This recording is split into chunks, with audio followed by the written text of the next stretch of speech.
cash advance is something separate from the factoring.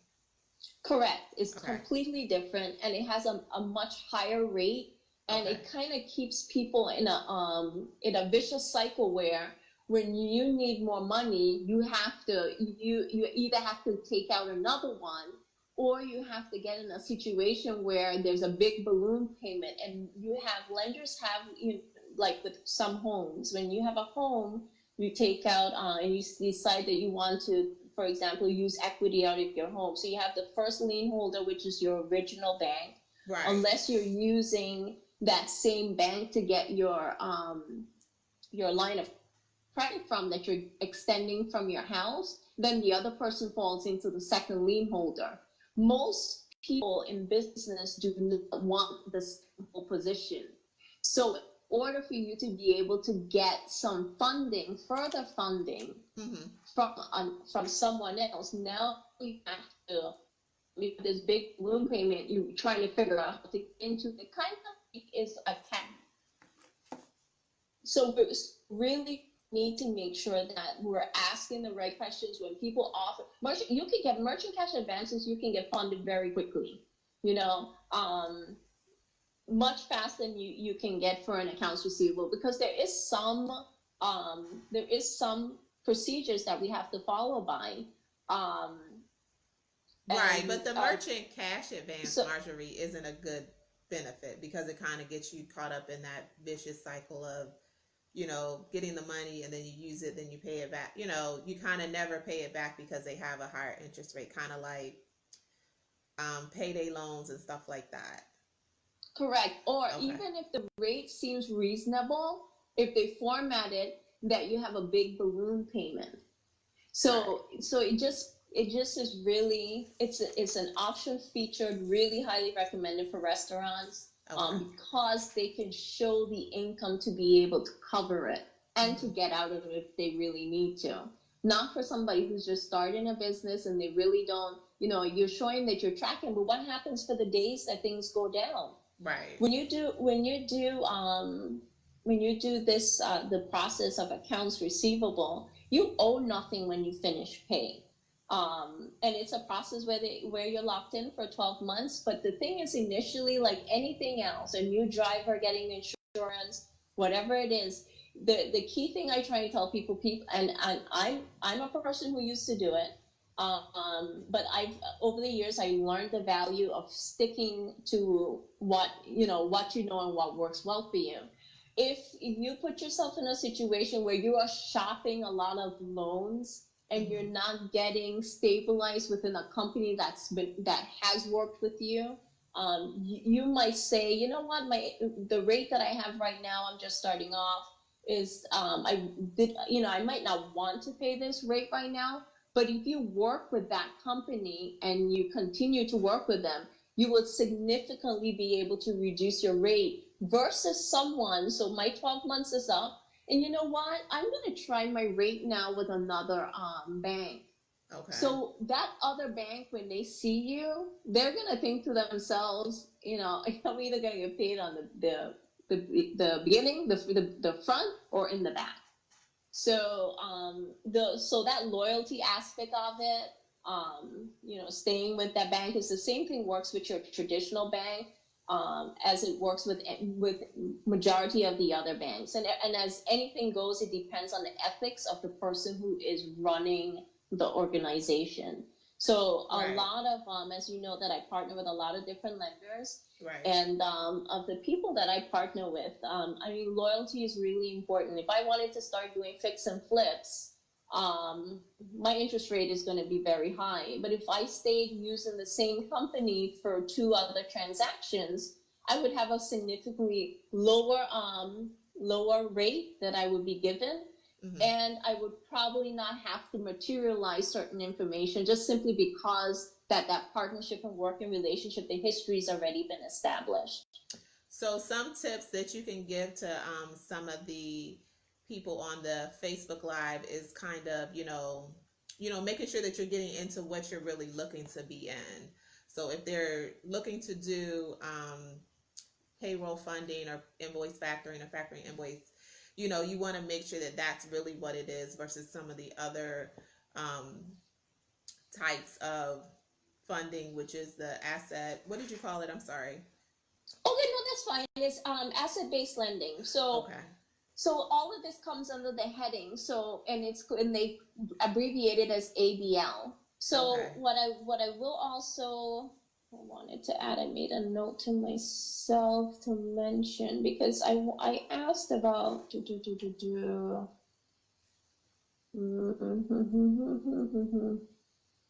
And there's no harm for them to shop around, to talk to a couple of different companies in the same way you would shop around for, car insurance or home insurance and stuff like that. Oh, most definitely. There's no harm in doing that at all. Okay. I am just this just my recommendation, and I mean, in anyone who actually thinks about it, you get in anything that you do. If you getting flying a specific airline, anything you do, you get perks for continuously using a specific cruise line. There's perks you get from being a loyal customer. So it's just the norm. That's how things work. Mm-hmm. And but you can there's nothing wrong with shopping around on different places you want to go to. But if you're perceived as a person who's a risky person to use because you're hopping from one, remember, everything that you do is tracked through your credit. Right. That is something that will be tracked. Okay, so if you are seen as a risk taker, and which is one of the other reasons why I usually encourage people. A lot of times people think they have great buying power because they have a credit score that's in the six. Buying power is having 750 and above.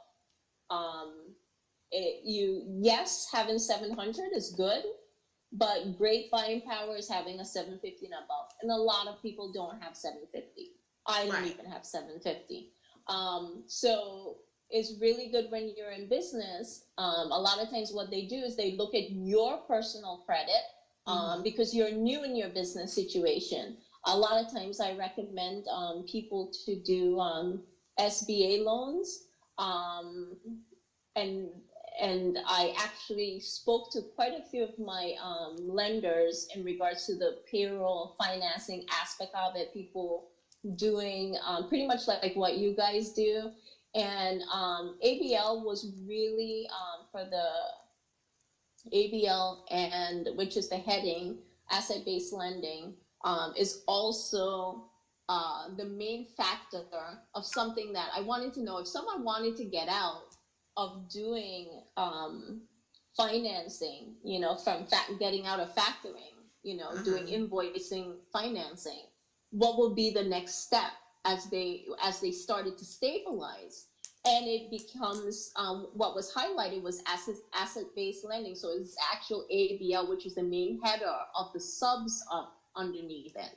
But with that, there's a lot of very strict guidelines where there are several audits that happen that you can potentially incur other fees. So if you're stabilizing and that's an option for you, I'm understanding that that invoicing is most of the times the preference for small business that is just growing. Right. But if you have now started to stabilize and you're now building a bank income for yourself, you can get into the actual ABL, the main header of what it is. It's called ABL financing, and with that,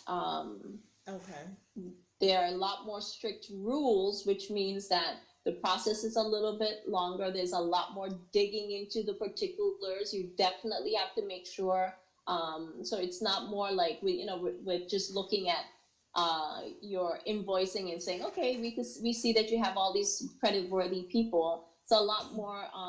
There's physical audits that go in to your business. Okay, so I just wanted to so you touched a little bit on the going into the line of credit. So just to kind of give an example, so if you have a new small business owner, they meet the qualifications. So you kind of said the pre-qualifications would be, invoicing at, whatever level, for instance, 20,000 a month. You also mentioned the making sure that you're set up with the state properly in the corporation that you're in, whether it's an S corp or an LLC, and then you also mentioned the piece about kind of making sure that you kind of have, I guess, stable personal credit. That those would be some of the pre-qualifications. So they kind of moved through that process and then found the right lender. When we talked the other day, you had mentioned, kind of once they completed the contract with that particular payroll funding, that they should, potentially during the process start to look into, lines of credit or small business loans to kind of transition out of the payroll funding. Correct. Okay. Yeah, so we talked about that. So those are options. So SBA loans, asset-based lending is a lot more streamlined for what you guys are doing specifically. Okay. Because it branches you out a lot more in regards to, just like SBA, they're kind of like partners with okay. SBA. So even though, like I said, it's the heading of the subs of the invoicing, this is very similar that as you branching out, because now you're stabilizing, you probably decide now you need to have a little bit more equipment, you're getting different things into your office space because now you're really blossoming into a massive corporation. So that's where ABL will come in. Lines of credit, you can get lines of credit through credit card companies that offer business credit. But again, making sure that the lines of credit that someone's telling you is not a merchant cash advance. I'm talking okay. about giving yourself business credit where you have a business credit card that you can pay to. So it works pretty much less like a regular credit card. So it levels you out where you can be able, you pay what you owe, right, and you balance that out. Otherwise to that, like I said, if they're doing, there's nothing wrong with habitually using the financing, the invoice financing for payroll, because it can actually be extremely beneficial to cover yourself within a short period of time. Right. If for some reason you have a payroll issue or any sort of invoice issue for any company in general. Okay, so we have a couple questions. So one of the questions was, you have mentioned I think Sabrina had a question whether or not inquiries onto the credit, because you have mentioned that the company may do an inquiry on your personal credit. Whether or not if you use that to shop. So if, say, you shop 3 or 4 different companies and they do the inquiry 3 or 4 different times, does that affect your credit report, those inquiries? Okay, so whenever you're doing, so how for the credit purposes, and this is just in general, I mean, anytime you're shopping anything, you wanna shop it all within that month. Okay. Because the credit reporting does it all within that, everything is within that month. So when you cycle back around the year, then something drops off. So whole year. So you don't want to be running your credit in January, running it again in February, running it in March, and be indecisive and then say, oh shoot, let me do it now April. You want to really make sure that when you're doing it, you focus, find out, start doing your research, start speaking to companies. You don't need to have anybody running any credit. Right. Some companies will, if you can get a free, some companies, if you can get your own credit information, they'll probably take a look at that. Mm-hmm. They may in some cases look at that, because like I said, it's not cookie cutter, because everybody's situation is different. Right. So, and how they have, even in the same payroll financing. So it would be particular to whatever the situation is. But that's a good question. Okay, and then I think I had asked another question as far as like business credit. Um, when we spoke about doing the payroll funding and then transitioning to a line of credit or a business credit card, that's the way at which you actually go about establishing your business credit, correct? That is correct. I highly recommend doing that. Yeah. Because initially what's going to be used for you, I mean, obviously as an established business, you have oh my God, your EIN number. But you also most companies will use your personal credit. But if you build business credit, this does not negate the fact that they will probably still use your personal credit as well. Because what a lot of lenders like to see is there's one thing people don't understand, that if there's going wrong in your credit. So if you have something, let's say a home or something, and you're behind on your mortgage for your home, you become very iffy. So so it's also in their good interest sometimes still to look at your personal credit, but it's good to build your business credit as well, because there are some companies who will tell you, I'm not interested in your personal credit. I would just want to know what your credit worthiness is as an established business. So right, and most of those places that are interested like that would be like your credit unions, your banks, and that's typically why it's a little bit harder for the smaller businesses to actually get the loans, because you don't have anything, you don't have anything to work with. You just have your personal credit. Correct. And that's a lot, and that's a reason also why a lot of people shy away from the SBA process, which we try and streamline it as best as possible to make it not too tedious. It is a lot longer, the longest of all the processes, but you do have a lot of different buckets that you can set up, and with that, you're actually in place in something for a longer period of time. But you can situate different buckets for yourself to be able to, whether establish for rent here, establish for payroll, establish.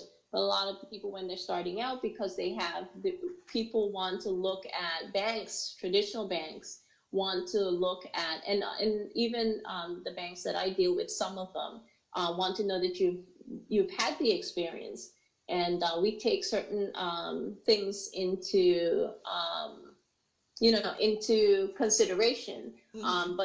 But those, those are kind of like the one-offs, but it's not as long as and tedious as it would be in a traditional bank. And you could get financing for SBA, 30 to 45 days, where in some cases with banks, it could be a lot longer and a lot more tedious with all the information that they require you to produce. And this does not say that we don't require the basic stuff that is required, but we just try and make it a lot more easier and a less streamlined, if that makes sense.